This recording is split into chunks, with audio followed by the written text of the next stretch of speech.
You're 24 years old with $58 million of real estate, Yes. and you bought your first property with zero money down. Zero money down. Like, how the fuck did that happen?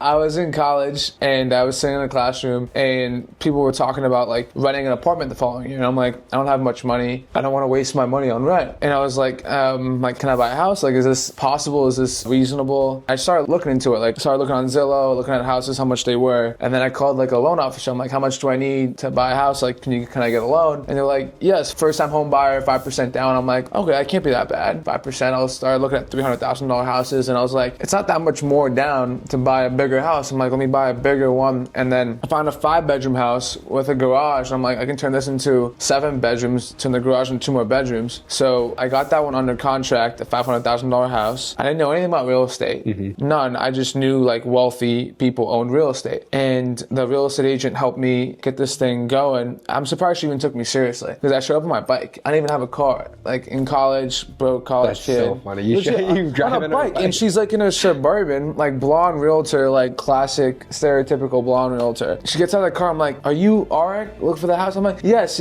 I'm like, crazy how she took me seriously. But I was able to purchase the house. I didn't have any money, really. Didn't have much money. So I had to borrow the money from like my buddies or people I knew. I got like $5,000 from one guy, $10,000 from another guy, $2,000 from this guy, whatever. And so I borrowed the money for the down payment. And what terms do you give to your buddies when you say, hey, can I borrow $5,000? It was like super last minute, and it was just like, dude, I'll pay you back. I'll pay you back. Yes, Like, I promise. I promise you, like, don't worry. Like, I got this money coming in, got that coming in, and it really just ended up working out. And how old were you when you did that? I was 19. And so how in 5 19. years do you go from buying your first property with no money to now owning, over 50, almost $60 million? So that first year when I was 19, that was 2020. I didn't buy anything else. I didn't even know what I was doing. I got the house, like, I was like, rent came in, mortgage goes out, I keep the rest. And then 2021, I tried buying a 3-unit and I failed and I got discouraged. I didn't get approved. 2022, I sold that first house, made $200,000 profit, put it on a down payment for $1 million 16-unit, and I bought that 16-unit. Now I had 16 tenants pay me 30% of their check every month. And I was like, this is insane. And then I was like, I gotta buy more of these. So 2022, I would say the third year, I bought 120 units and bought like $12 million in real estate. And I did that through partnering with people and having sellers carry my down payment. So that was 2022. 2023, I bought 240 units. It's like 24 million in real estate. And I did that again through some partners and the seller carrying my down payment. And I started getting my own money from cash flow and putting down payments myself. 2024, this year, we bought 300 units this year. That's like 30 million. What's the breakdown for the 300? Did you buy, because Ken, our mutual friend of ours, he buys usually 300 units at a time. That's his sweet spot. Mine average from like 30 to 70 units. So that's a lot more deals that you're doing. So yeah, I gotta do a lot. Like last year I did like 8 deals. That was 2023. 2024, I've done like 8 or 9 deals this year. 2022, I did 5 deals. I have 20 properties. How much debt do you have? 30 million. Your loan to value's not outrageous. A lot of people would think, oh, like this dude's fucking leveraged 90. No, the key is buying properties undervalued and moving rents to market, finding like low rents, like someone that's owned the property for 10 years and they haven't moved the rents. So I'll buy properties that like the rents are $600, but they should be $1,000. So when you move the rent from 600 to 1,000 more market rent is, you've substantially increased the value of the building. So I'll buy a building 80% leverage, but when I move the rents to market, now it's worth substantially more. I double the value of buildings when I buy them, simply by just management and bringing the rents to market. So that's how I'm able to do it. And then with the next strategy be, let's say interest rates go down, because you've been buying in a relatively high interest rate. All my interest rates, majority of them are 8.5%. Yeah. And they cash flow there. So once they go down, it's going to be really, really Then you good. refi, you take out the equity, and then what would you do with that? You'd pay back the investors, and then you would buy more stuff? I own 80% of the portfolio, so I don't have that many investors. Oh, nice. I'm not really worried about paying back investors. I'll just they're good friends of mine. I'm just be good partners for, I don't know, till we're not. Yeah. But I'm happy to keep them. It's but I'm not even big on pulling equity. I'm not a big, because I don't need money to buy more deals. I'm pretty good at getting creative. So there's no need to borrow. I've only done 1 or 2 cash out refinances. And if I do a refinance, I might pull some cash out, whatever, maybe not. I'll just refinance to a better interest rate, but I don't really need money to buy more real estate. So there's no need for that, but it will help my cash flow getting these rates down. What would be the difference in when you go from one property to start to buy 16, and then you now have people that you manage and you have independent contractors and Yeah. you have other moving variables. Yeah, it's more fun.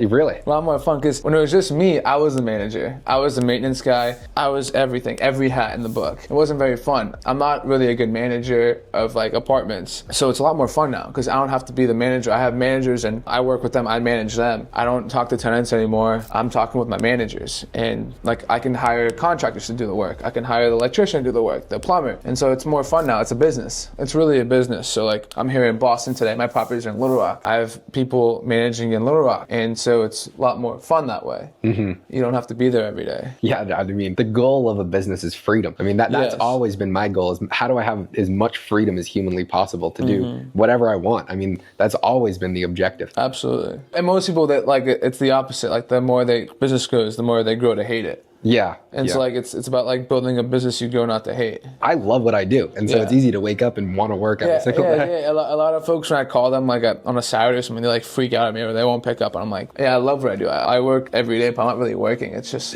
life. Like this is fun. And I want to think about this when I'm not working because it is awesome. I mean, it's so fun growing a business and scaling it and trying to do cool things. And then the people that you meet because of that, I mean, that's really cool. thing. Yeah. I mean, we met at a mastermind that you were at Brandon Turner's. Yes. And I went with one of the speakers who was coming to go visit. And then now we become friends. And now we're hanging out and back at both of our hometowns randomly. We grew up, 20 minutes from each other. I'm from Lynn, Massachusetts. And what is this city? Belmont. What's the next step for you? I want to be, and it's a big jump. I like to set my gaze up high. I want to be like Ken McElroy, like Robert Kiyosaki one day. And so like, I'm trying to get there as fast as, and still like safe, like as possible. But I want to start a bank next year, an insurance company within the next 5 years. Like insurance company, the insurance business is a racket. They just take our money and they don't pay out. Like it's hilarious. So like I want my own insurance company. So like I would save, like I have probably like $300,000 in yearly premiums. So that could be like money in my pocket because I don't even file any claims because they ruin, like your premiums go up if you file. It's really a messed up business. So yeah, It's such a messed up so like next year I want to start a bank. I'm gonna continue to grow my real estate portfolio, but I'm gonna have a bank because that's probably my biggest hurdle right now is like getting my deals approved by the bank. Because like when I walk into a bank, I'm 24 years old and they're like 30 million of debt. They're like, what the hell? Yeah. They're like, yeah, we can't lend to you. They're like, you're a red flag. Like they're like, how did this even happen? They're like, this is not okay. Like I got a call today from a bank who denied me. And so like next step, I want to get to 1,000 apartments and then obviously like 10,000 apartments and all that. But I also want like other businesses. Like I want a bank. I met this guy. I bought his property, 40 units, and he owned a bank and then he beefed it up and sold it. And I want to partner with him. That's who I want to start the bank with. And yeah, I just really want to do well in life. I just want to do lots of business. We have a snow and landscaping company here in Boston. I want to grow that. I love it. Like you said, like it's really fun. Like I like hanging out with guys like Brandon Turner, like Ken McElroy. Like it's so cool to just talk to them, just to be in that room. Like you want to compete, you want to get to that level. Yeah, every few months, I always reflect on what I'm doing and where my goals are. And I always come to the conclusion that I need to think a million times bigger. Yeah. And when I tell people my plans and what I want to do, they're like, what the fuck are you saying? That's insane. Yeah. And I don't even think I'm thinking big enough. You remind me a lot of a friend of mine that you definitely know, Patrick Bet David. Really? You remind me a ton of him. Yeah, we're similar. We're both Armenian. I mean, you guys, your mannerisms are similar. You both just fucking crush it in life too. We're not even close. That guy's like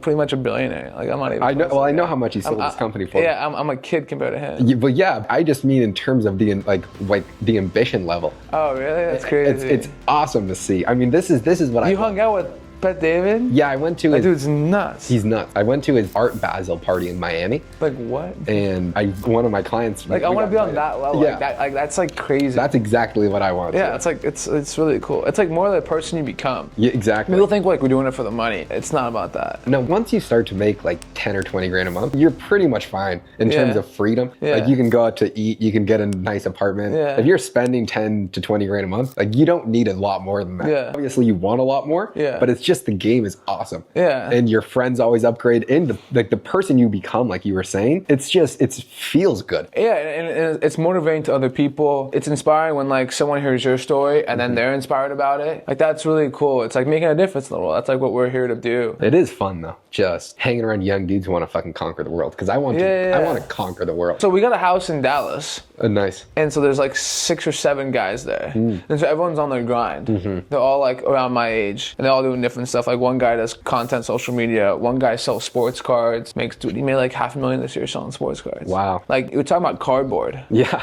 Dude, I make fun of them sometimes, like not a disrespectful way. I just like joke. Yeah, Like, you guys are selling cardboard. Yeah. And it's funny, like Patrick David, like he buys those too. But another guy, he runs a sports book and does cards. Another guy does like business management, marketing. Another guy, he's trying to figure it out. He invests in crypto, but he just has like a daytime job. And yeah, it's really cool. So like I try to go back there a lot and spend time there because it's just fun being around them and like just enjoying life. I tell them I could be in Little Rock all the time and just trying to like buy more property, and I do. I'm growing at a decent rate. But like I like to spend time there and just enjoy life with the guys like that, trying to get after it. Yeah. It's complete night and day when the friends you're hanging out with are thinking on such a large scale. For most of my friends, I mean, they are so ridiculously wealthy that the scale that they think on is, if this isn't going to make me $100 million, I'm not gonna do it. It's not even worth me. That's why I joined that mastermind. So like where we met, it's called the 50. And so there's 50 of us guys in that group of Brandon Turner, and each person's got to pay 50 grand to join in. Like I don't even spend money like that, and I've never paid for any mastermind, and that was the first one I ever paid for. It's because I knew everyone in that room was gonna be better than me and like motivate me, because like people my age are not doing what we do, so it's like hard to get motivated. You can't even, like when you talk to like other people my age about like what I'm doing, they're like, man, like your problems, like they're not even problems, like, you know what I mean? Like they can't relate. And so when I went to that mastermind, it was super motivating. Like one guy owns like 5,000 units and just crushing it, and then there's Brandon Turner who owns like 13,000. So like proximity, being around people like that, it's really amazing. Mm-hmm. Well, I think the biggest lesson that, I mean, anyone can take from what you're doing, and what I really am discouraged by from most people, is just fucking taking action. I mean, just fucking grow a pair of balls and do something. It's honestly fine. Like it doesn't even matter. That's why it's so amazing. Like I'm a Syrian immigrant. Like my family, like we came here 20 years ago from Syria, like with nothing. And I believe in the American dream, and it's so easy to get ahead. It's because like everyone just takes it for granted. Like most people that are born here in America, they don't know how good they got it. So it drives me crazy. So it's the like victimhood mentality. A lot of them like just work at like your local Stop and Shop. They have a job that they're gonna work for the next 40 years, and then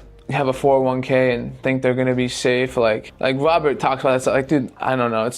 It's crazy how like, they go to college, spend 200 grand on a college tuition to go get a $50,000 job or $80,000 job. It just, I don't know, with no really, they think what we do is risky. Yeah. Which is like nuts. I'm like, I have 600 people pay me $1,000 a month. Like, well, I think the biggest risk is just not trying anything, because everyone says, oh, I want to do real estate, I want to start a business, but then you don't fucking do anything. I mean, you with no money, you fucking drive on your bike to try and buy this house. Like the optics don't look good. You're a stupid 19-year-old. I had to like, so I locked up my bike and I got in her car and we drove around and like went for houses. This is the craziest thing. And so most people would use that as a mental block and say, because of this reason, that is a perfectly legitimate reason. I don't have money. I don't have anything. I'm gonna have to borrow money to try and buy this house that I'm using with debt. I'm just not ready yet. Therefore, I'm not gonna try. Exactly. That's the biggest fucking sin in the world. Because a lot of them, they're like, oh, I'm not ready. I'll do it next year. Like, you're never gonna be ready. Never. Just you have this analysis of paralysis that doesn't even exist. The annoying part is when you talk to them about it, I'm like tired of even talking to them about it, because then they'll bring it back to you. They're like, when's enough? I'm like, I hate that one. When they say that one to me, I'm like, dude, you missed the whole point. You're a miserable bastard. I'm sorry. Like, you missed the whole point. I had like a guy who was like overweight, out of shape, say that to me. And he was like some kind of not to like, I love teachers, but I think like schools are the most dangerous place to be in America. But he was a school teacher, and he told me that. He's like, when's enough? And I was like, dude, I didn't say anything, but this dude's out of shape, can't provide for his family. There's no way. Like, if you're making, my whole thing is like, I do it for my family. Like, I want to be able to like get my parents a big house and have all my cousins set and like send them money every month. Like, you can't help your family, you can't help your church if you can't even support yourself. It's ridiculous, because I've heard the same thing. Like, oh, dude, why do you work so hard? I'm like, fuck you. You must be miserable. You're gonna spend 90% of your life working. Why not at least do something you love and want to do it? I think that you're the sad one, that you can't wait for the weekends to go piss it away drinking. It's crazy. At the same bar that you go to with your high school friends. It's crazy. Like going. I don't even like. I like going out with like the right people and stuff like that. But like going to a club and like it's not fun for me. Like, it's just going with my girlfriend. We have a great time. Like, we go dancing and all that. But like the days of like clubbing and stuff, it's just like, oh my goodness. Yeah, how do you think ego plays a role into it? Because pretty much every single one of my clients that like Ken and George and all these people have lost everything at some point. No, they have no ego. And the reason for it, they all said is because their ego got out of control. Ken always tells me this story. That's why they failed? Why they lost everything. So Ken lost everything. My George, one of my clients, he lost everything. Every single one of my, like the people I work with and most of my friends that are now 50, that's like scary. 60. And so I think about this a lot because I'm like, I don't want to lose everything. It's like scares me. And so all of them, they said the exact same thing. They said that they thought that everything was going well because they're just this genius and their ego blows up. And I've felt this in the past too. I mean, you crush it and you're just fucking killing it. And then your ego, you just can't help yourself but think, I am the man. And they said, no, you fucktard, you're not. I mean, there's a lot of luck involved. And if you can't come to the realization and humble yourself, you're going to lose everything as well. And so I don't know if you ever thought about this, but I think about a lot, like I really need to control my ego. Like, yeah, he said that in the mastermind. It's coming back to me now.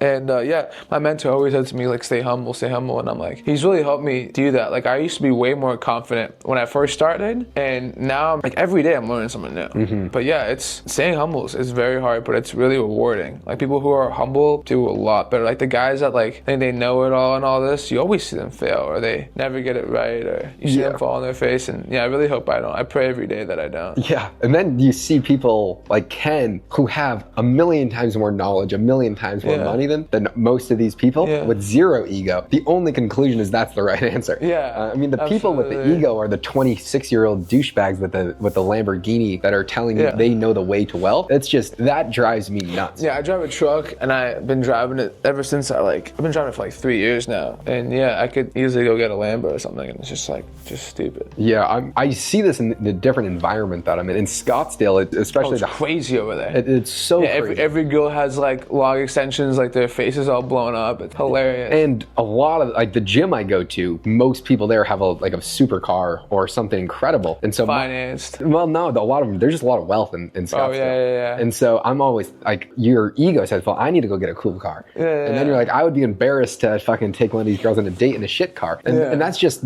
such a bad thing to get into. I'm thinking that material things are what's going to make you happy. And there's what really I've seen are more so the people that I'm with, and then the freedom, having the ability to I really want to take care of my I'm big into that. Yeah, like my clothes, like these are like $20 off Amazon. But, yeah, they're awesome. This is like $20. I got this from my uncle, but this watch, it's like $200. Really? It's like a store. Watches are a store of value. Yeah. Robert and Ken, George, they all buy watches as a store of value. Yeah, I bet. Because they have too much money. Yeah. One of my friends, he was one of the starters of Rum Chata, and now he owns a lot of Amazon distribution centers. That's crazy. Last time I saw him, he threw me a watch and said, every man needs to get gifted his first watch. And that's awesome. He's a really good guy. So that's I do have a watch, but only because he gifted it to me. That's awesome. Yeah, come my buddies, they have nice watches, and they're like always pushing me to get one. And I'm like, I hear like Ed Milet, I watch his stuff, and on one of his podcasts, he's like, dude, it's just a watch. He's like, it's $300,000, but he's like, it's just as good as the $200 one I have too. I'm like, dude, I'm not getting one then. Yeah.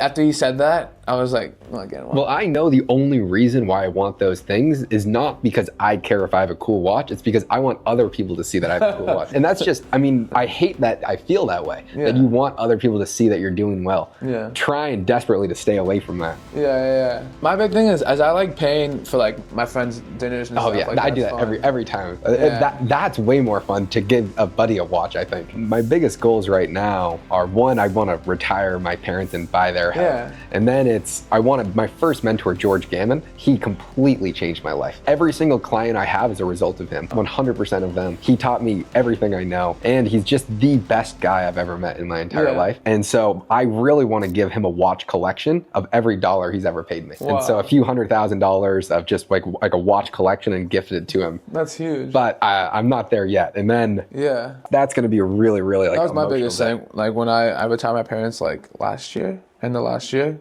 I sent them like a big check every month. Wow. How does that feel? It's great. I owe everything to them. That's like a big fuel of like my fire. Super hungry. When I look at my family, I'm like, especially when I come back home for holidays, I go back out like fired up. And I'm just like, dude, reminds me why. And so like, my adrenaline's crazy. Man, that pumps me up. I mean, I really can't wait for that day. I'm hoping by like next Christmas, I'll be able to retire my family and then also buy George the watch collection. I mean, right now I'm just investing all my money trying to grow my business as opposed to sending like a check every month. I mean, being smart with the worst case scenario is I start sending my family money and then I fucking I stop making more. So that would really suck. So you got to make sure everything's handled first. But that's going to be a really like emotional day. I'm sure it was for you. I mean, tell me about your experience doing that. How'd that feel? No, it's really amazing, and it was all perfect timing because my dad, like, didn't want to work much anymore. So I can't believe you met Patrick Bet-David. Yeah, he's a really great guy. Who else have you met? Honestly, everybody. I can't think of someone that I totally admire him. Like, he's got great family, lots of kids. Like, that's what I want. I want a lot of kids too. Yeah, like 4 or 5. Yeah, just as many like as I can pump out. How young do you want kids? Probably no earlier than. Probably want to wait till I'm 30, 35. Okay. Yeah. What about you? I'd have kids next year probably. What? I've never met someone who says they regretted having too many kids or starting too late, or starting too early. I've met plenty of people saying they started too early. Are you kidding me? Really? All my tenants. All my tenants. They legit like are like families with several kids. I'm like, you can't even support yourself, and you got all these kids. I'm like, what's going on? And there's so many examples. And so I see them like, and the same thing with their kids, and then their kids do the same thing. They see mom and dad, and they're like, oh, I'm gonna just do it too. And I'm like I see them with kids late on their rent, and then they're pregnant again. I'm like, dude, you can't afford these people. I'm like, stop bringing them into the world. Like, just wait till figure it out first. That's been my big thing for me. That's why I've been single so long and not trying to rush into getting married. Like, if you can't support yourself, like, how are you gonna take care of another girl or family? And my girlfriend I have today, when I met her, I was still riding my bike. I owned a house, I was riding a bike. Like, I didn't buy a car until like 2022. I'd owned that house for like almost 2 years, and I actually bought like a few buildings, and I like drove like a crappy car, but I never dated her until like 2 months ago. I need to be like solid. I want to like, especially when I met her, like she was picking me up. Wow. This girl, so she saw a lot in me, or what? Well, I don't know what she saw, but she was picking me up back then. And then, now I pick her up, which is good. I've studied this stuff a lot, the kind of the human biology and the hardwiring from men and women in basic hypergamy. When you're younger, it's like most young guys are not successful. So, but women, they really want to date sideways and up socioeconomically. So they really are looking for success, or when you're younger, perceived future success. And so clearly you had a house. Instead of spending the money that you have trying to fucking lease a car, like what most dummies do, and then moving into an apartment they can't really afford, it's, I'm going to continue to crush it. And so obviously she's going to see, wow, this kid's super ambitious, super motivated. Even if they don't understand it, that's really what they're looking for. And so now it's weird. I'm in a really weird dynamic in Scottsdale where I'm like, at least comparatively, very successful financially and socioeconomically. I mean, because I'm 22, so the girls who want to date me are 19 to 22. And their options are like a frat kid. And I mean, the life experience I've had over the past few years, it's ridiculous. And so I'm seeing this firsthand right now. It's really bizarre. It's tough to find a wife though, which is what I would like. Especially over there. It's like, not a great place. Yeah, it's really you gotta go find them at church. Yeah, that's a great idea. Yeah, so I go to church. Like this on Wednesdays, they have like young adult stuff. How does faith play into your business? So a lot of folks I talk to, they think it's like all because of them. I'm like, you got it all wrong. It's all because of God. Everything I have is because of him. If he wanted tomorrow, it could all be gone. Every deal is like a miracle. Some people, like, they're like, how do you get in so many deals? Like, how are you able to grow this fast? I'm like, it's all because of God. Like, I don't even look for deals. Like, some people think that's crazy. I don't have like a department who does acquisition. It's just me. And I'll get calls from brokers. And they're like, hey, you want to buy that? So I'm like, and I'll get a bunch of them. And like, the ones I like, I'm like, yeah, let's do it. So like, I have so much deal flow. Like, I can't even buy all the deals that hit my table. I have to pass on them because I just can't do that many. Like, I have 4 deals under contract right now. It's about like 200 units total, and I don't think I can take on another deal because like it's just getting them approved and all that. It's really amazing. So my dad's a pastor, grew up in the church. Yeah, I've been very fortunate to have a great family who's shown me the Word of God, and I pray every day. I'm nothing without God.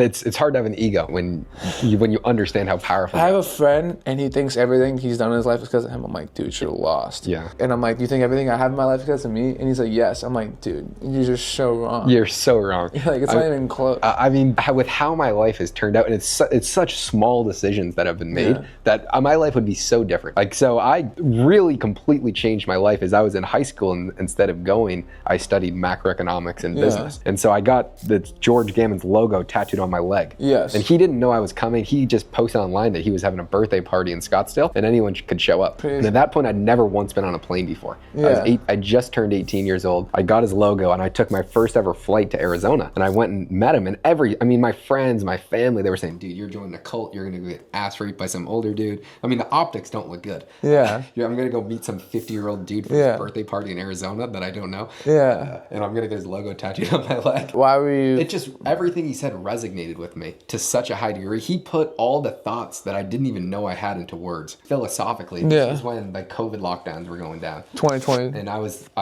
I didn't understand why I was told that I'd kill my grandmother if I went for a run outside. What? About that. I mean, just like people were crazy during COVID. If you go for a run, you're gonna kill your grandma. Yeah. It just felt wrong what everything was happening, and I didn't understand because I didn't think like philosophical thoughts. I didn't give a fuck about anything. I was running a business in high school, and that's all I cared about. But he explained it so well, and then he ran a bunch of businesses in the past, and if you hear someone talk every day, you understand them, and so I trusted him. Because you can know, like, and trust someone. So I said, I'm gonna work for this guy, and eventually I did. But just these so many small steps, it's just impossible for even life if you think about it in terms of how incredible life is without God. Oh, it's crazy. I don't even understand how some people can't believe in God. Like, you just look at the birds, you look at the sky, you look at the human eyes. Just so, like, just the fact that we're here and we can do what we do, and this is not from an accident. Like, science says, like, where it's a big explosion, that just it's an accident. Like, it's just crazy to think humans came from that. Like, it has to be a creator who did all this. A friend of mine who's a pastor, because I was not always religious. It's more recently. I didn't grow up religious or Christian or anything, but eventually I was talking to a pastor, and like he said, well, think about gravity. If gravity was just slightly higher, we would be floated in the air, and if it was slightly less, we would be squashed. Oh, it's like just perfect. So he said, what are the probabilities of gravity and being perfectly everywhere? And let's say 1 in a billion. And so then what about if you just break down every single thing on Earth? What are the probabilities of it happening? It's 1 in a billion. And so if all of those things are 1 in a billion, what are the chances that this was an accident? It's 0. I mean, no scientist would say that that's humanly possible. So the only explanation, I think, if you're thinking about it rationally, is there's a God. There's a higher power. And so now I talk to God every day. Absolutely. It's true. Like it says in the Bible, like, ask and you'll receive, and I see it happen so much. And sometimes it doesn't happen. Those are also answered prayers. Like, I pray every day, and He truly helps me. It's amazing. But you have to ask. Some people think like it's just gonna happen, and there's a lot of stories in the Bible with like Jesus healing the man that can't walk, and Jesus asks the man, like, what do you want? And obviously Jesus knows, but the reason He's asking is like He wants you to like say it. Like He wants you to want it, which is amazing. So where can people find you? Auric Real Estate is my handle on Instagram, Facebook, TikTok. Auric Real Estate. AuricBornarian.com. My full name.com as well. So awesome, dude. Thank you so much. Thank you.